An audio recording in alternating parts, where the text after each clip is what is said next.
রাজনৈতিক দলগুলোর ইশতেহারে জুলাই সনদ ও সংস্কার কমিশন সমূহের সুপারিশ বাস্তবায়নে অঙ্গীকার তুলে ধরার আহ্বান জানিয়েছেন সুশাসনের জন্য নাগরিক সুজনের সম্পাদক ডক্টর বদিউল আলম মজুমদার।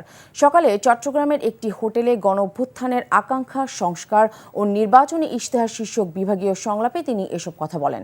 বদিউল আলম আগামী নির্বাচনে রাজনৈতিক দলগুলোর ইশতেহারে সুস্পষ্ট অঙ্গীকার রাখার আহ্বান জানান। আমরা নির্বাচনী অঙ্গন এবং রাজনৈতিক অঙ্গনকে পরিচ্ছন্ন করার ব্যাপারে অনেকগুলো সংস্কার প্রস্তাব দিয়েছিলাম, যেমন রাজনৈতিক দলকে গণতান্ত্রিক করার, রাজনৈতিক দলের আর্থিক স্বচ্ছতা নিশ্চিত করা, তাদের সব লেনদেন ব্যাংকিং চ্যানেলের মাধ্যমে হওয়ার,